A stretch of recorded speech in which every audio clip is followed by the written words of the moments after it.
Alright, Nexians, you've watched the Technokinesis analysis, modern necessity. Technokinesis, or the ability to control technology with a thought. Or at least, you should have. You've seen the A-tier verdict, and maybe you're wondering, how exactly did I get that 22 out of 25 points? In the Nexus, grading a power isn't about favorites. It's about logic, math, and cold, hard rules. This scorecard is the ultimate leveler. It ensures consistency across every single power I analyze, no matter the source. If you want to know which powers truly reign supreme, you need to understand the Nexus-Dex. Every power, from the chilling control of cryokinesis, the structural might of geokinesis, the boundless speed of aerokinesis, the destructive raw force of pyrokinesis, the elemental command of hydrokinesis, the intricate wiring of electrokinesis, to the complex coding of technokinesis, is graded on these 5 immutable pillars. First up is offense, with a maximum of 5 points. This is pure damage and destruction. I usually ask, can this power instantly kill or destroy on a grand scale? Can this power make things go boom? A high score means this power is almost always lethal and incredibly difficult to defend against.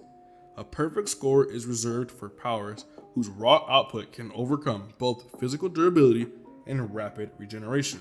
High offense usually looks like this.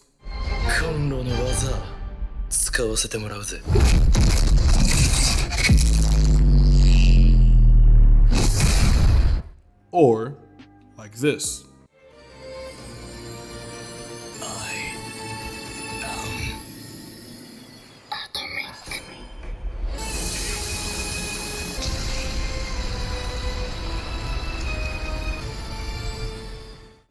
Second up is defense, with a maximum of again 5 points. Can this power protect the user or others? Can this power resist high octane attacks while keeping the user safe? This includes creating physical barriers, quick evasion techniques, or environmental control. I specifically weigh both passive defense, like creating armor, and active defense, like instantaneous shield generation, to measure its true resilience. Ultimately, a top score here means the power makes the user extraordinarily difficult to hurt. The ultimate example of a perfect defense score is geokinesis, which can instantly negate all kinetic energy if trained well enough. Following that is utility, with a maximum of again 5 points. This is the non-combat versatility of the power.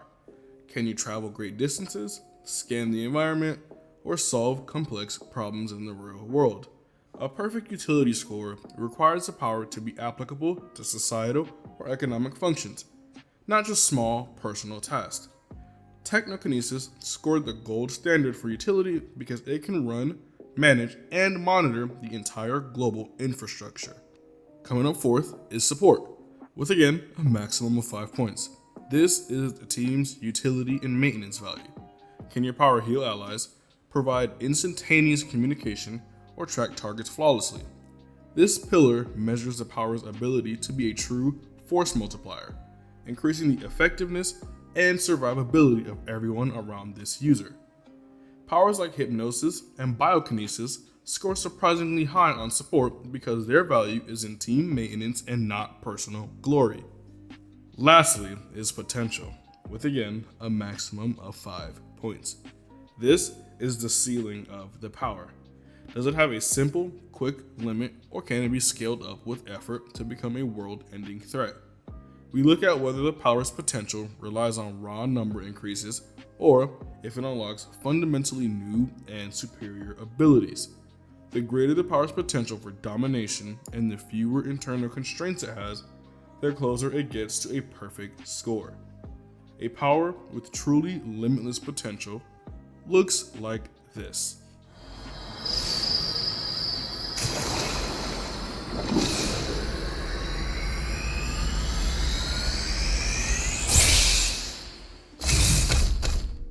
Once the points are tallied up, the verdict is final.